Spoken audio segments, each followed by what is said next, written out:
Among my other unmentioned and unrelated responsibilities is keeping Linus from driving off various cliffs, which I have failed at. And let's face it, he's gonna fail again. Hey, it's me. I was the one at the head of the company for each and every mistake that our community has rightly brought to our attention. Linus Tech Tips is a YouTube channel with over 15 million subscribers. They are what I would consider the most influential tech empire on the entire internet. The list of what LMG or Linus Media Group does not do is probably shorter than the list of what they do. If you take a look at their featured channels, you will see a list of channels that, no joke, are all owned by LMG. Short Circuit, Tech Wiki, Tech Linked, MAC Address, LMG Clips. They even have a channel dedicated to movie discussion called They're Just Movies. If you recognize any of these channels, you may have been watching LMG content without even realizing it. As I said, they are a massive company. They are pumping out videos at a rate that is incomprehensible to the majority of content creators. If you look at their channel, they have videos from 3 days ago, 5 days ago, 6 days ago, 8 days ago, 9 days ago, and it goes on uninterrupted for months. Every video has over 1 million views without fail on their main channel. To say that LMG isn't influential, or even worse, is irrelevant, is a complete lie. The peak of their company's empire is right now, and we're about to see them crash to the fucking ground. Let's start from the beginning. Linus Tech Tips uploaded a video that was essentially a tour of the labs that they had used for content creation and component testing. In this clip, one of LMG's staff, Tim, how the fuck do I even say? Okay, whatever. He basically calls out Gamers Nexus and Hardware Unboxed. The difference between us and somebody like Gamers Nexus or Hardware Unboxed is we test new components, new tests every time. Every project that we do has new data. Hardware Unboxed didn't take too kindly to this and went on to make multiple tweets addressing the comments made by Tim. LTT Labs taking shots. I've rerun more benchmarks than Linus has spent on testing equipment and staff. I didn't want to say it, but yeah, LTT Labs should look to redefine their data, not throw it out and end up with even more results that often don't make sense. Not to be salty, but we've all seen it way more than we should. If you have to tell everyone how good your testing is, in my 20 plus years of experience, that generally means your testing isn't very good. Your work speaks for itself, guys. That's how you build credibility. I should note that both Linus and Luke have been good to us and they're great guys. This is just very disappointing from an LTT employee. Now, you don't have to be tech savvy to understand what's going on here, right? They're basically accusing LTT of improperly testing their computer parts, which is ironically what Tim had accused them of doing. Now, I'm name dropping Tim a lot here, but obviously he's not 100% responsible for the whole thing, despite the fact that Hardware Unboxed wants to pin the blame on Tim and insists that Linus is a great guy. Now, Linus hosts a podcast known as The WAN Show, along with, as previously mentioned, Luke. He responded to Hardware Unboxing in this pretty embarrassing clip. Some creators that it seems like you guys are... Look. It's pretty clear that not everyone in the creator space handled that super professionally. I don't obviously agree with some of the takes that were out there. I don't think that it's particularly journalistic, for example, to ignore facts, to ignore personal relationships that you have every opportunity to take advantage of to get more information. I mean, really? First you say they're ignoring facts and it's not journalistic, but then you go on to mention that personal relationships can't be ignored. Journalism is all about putting the truth out and disregarding opinions in favor of the facts. This is obviously just a completely statement, and if you look at Luke's face, you can absolutely tell he knows Linus is fucking up. So immediately after that clip on the WAN show, there was radio silence until Gamers Nexus responded. He dropped a nearly 45-minute video completely exposing the absolute disaster of a workplace and company that is the Linus Media Group. Gamer Nexus dropped some serious allegations towards the company. First, they claim LMG does not test parts every single video and frequently reuses old test data, which they claim to not have done. Then, he claims LMG is rushing and making videos at a faster pace than is truly necessary, and that this rush has led to videos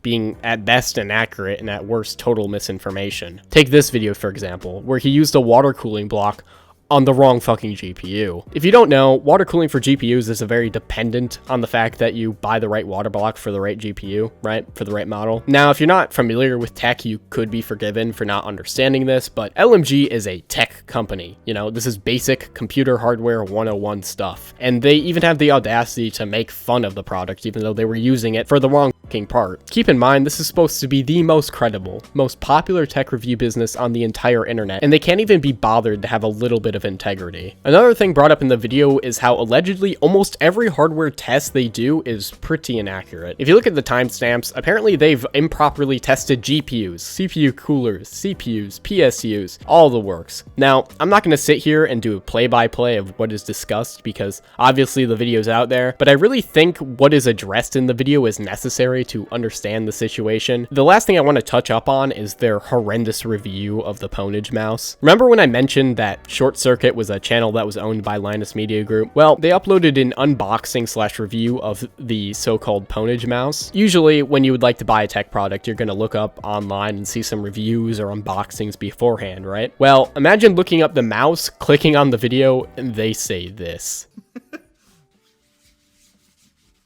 This is not a smooth mouse, and that's really disappointing, especially on like a premium gaming mouse. That should be one of the primary focuses. The only question that remains is, am I recommending you buy this product? No.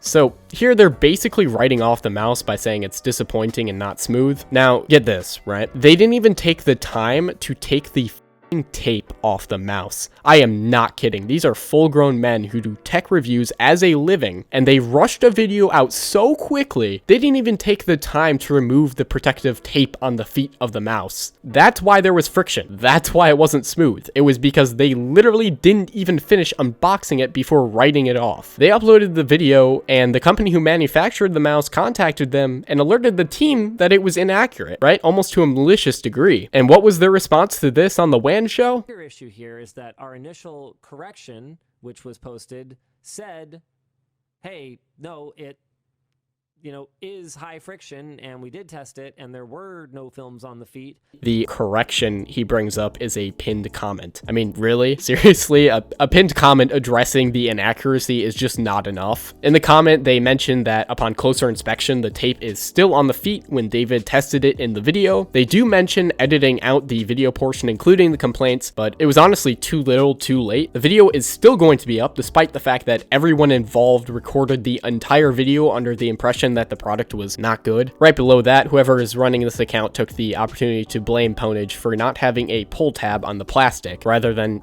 taking responsibility of having misinformed hundreds of thousands of people. Removing whatever sections of the video will not fix the fact that the entire mood around the product is unjustly negative throughout the entire thing. At the end of the day, the only truly responsible thing to do would be reshooting the video under proper circumstances, but they'll never do this. Ponage, the company who made the mouse, publicly went on Twitter to clear things up. Our mouse was given as a prize to each of the VIP attendees at the Linus Expo event, but you say you don't recommend it? Talk to your boss before you mess up his credibility as well. For a channel this big, you have a responsibility to do basic study and not spread misinformation. Our PTFE mouse skates were tested and have a lower friction coefficient than even the top gaming mouse brands. If our mouse drags, it might be time for a new mouse pad. So yeah, Linus Media Group has fucked up pretty bad over and over for years now. And it's almost funny, as wrong as it is to say that, Linus has portrayed himself as this facts over feelings kind of guy, and frequently has called out tech companies for what he deems are shitty practices, most recently the video with their 40 series cards. But when push comes to shove, he's a coward. Linus is completely unable to take any responsibility for himself, and it's so clear in this situation. And it gets worse. This is Madison Reeves, who is a YouTuber and streamer on Twitch going by the name Soup. She was a previous employee of LMG and appeared in several different videos a few years ago on the channel. She was the team's social media manager, and everything seemed relatively normal. After she left LMG, she was largely quiet about her previous involvement in the company. However, it's curious to note that she didn't even make it a full year as an employee of LMG, and originally this wasn't questioned because she claimed that the reason for her departure was that so she could go to college for her 2 planned degrees in computer science. But as we would find out on August 16th, 2023, Madison left for very different reasons. In this Twitter thread, she lays out the whole situation for us. She alleges that the work environment of Linus Media Group was hostile. She says, says, quote, "I chose to quit my role at LTT because it and the working environment I was facing was ruining my mental health. I was expected to post 3 tweets, 2 Instagram posts, and 2 TikToks per day. I was also expected to plan, film, edit, and post 2 float plane exclusives per week. This included wrangling people to be in them when they were all struggling to get their work done." Now, I don't know if this is controversial to say, but a few tweets, couple Instagram posts, and,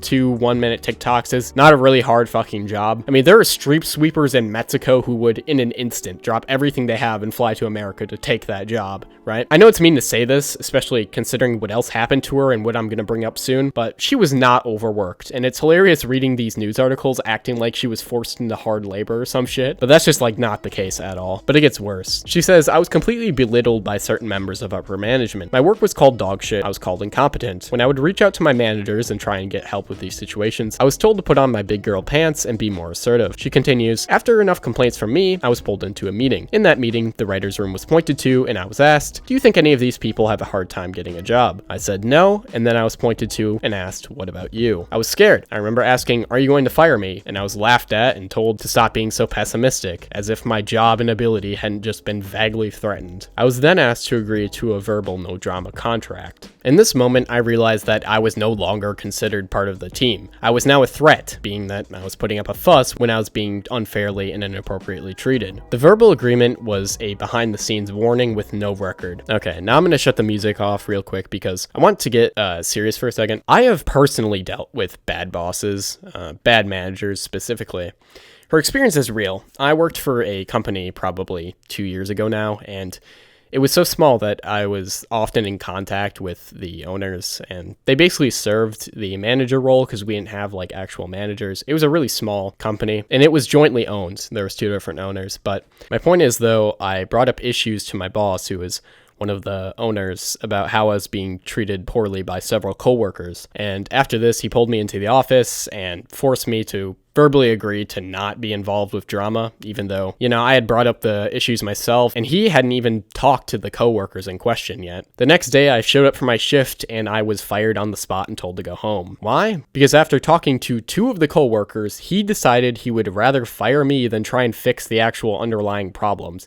He would rather bite the bullet and throw me out than actually do his job, which is to make sure that all of your employees feel safe and respected in the workplace. The same thing happened to Madison, and that's why I have so much sympathy for her. A warning that came very shortly after I had come forward, stating that I was inappropriately grabbed multiple times in the office amongst other issues. I was barred from being in videos. So when you ask what happened, why wasn't she in more content? That is why. So basically, they did to her the same thing my boss did to me. And instead of solving the problem, they went and isolated her from everyone else because she spoke up, she was now the problem. And I have to say, this is, kind of a bad problem among small companies in general. If you've worked for someone with under 15 employees total, you probably know what I'm talking about. And LMG is absolutely a small company because a lot of their employees work from home, and so their core staff are in few numbers concentrated at the actual workplace. And it's hard when you don't have a manager that's impartial and willing to work with people, and that's the reality a lot of people are faced with, such as Madison. The rest of her thread talks about some more unfortunate situations. Apparently, when she was bringing up the issues to Linus, she replied by saying she should change her priorities, alluding to the fact that her brother had just died, and that was more important than the issues going on in his own company, which is just another classic instance of Linus switching the blame, which he's known to do. The Linus Tech Tips channel responded to the allegations with this video, which has often been compared to the ukulele apology that we've probably all seen by now. In it, he acts like he is shocked by the allegations and unaware of everything, even though it's pretty clear he knew about it all along, especially if we're taking Madison's words at face value. Either way, this entire situation is just really messed up. It's likely this will signal a turning point in the LMG crew, because not only is their credibility completely gone at this point, but it turns out their internal workplace is even worse than their credibility. Ending a video like this is always difficult because there's so much that has been discussed, and to wrap it up in a nice conclusion is near impossible. But I'll say this, Linus to me has lost all credibility. He reminds me of some of the worst people I've ever met in real life, and it's just so obvious to me that the online persona he puts out isn't even real. If you've watched his videos for long enough, there are certain moments where he'll say something rude to an employee, and it really sticks out like a sore thumb now, because what we thought was a poorly executed joke was just the mask briefly slipping off.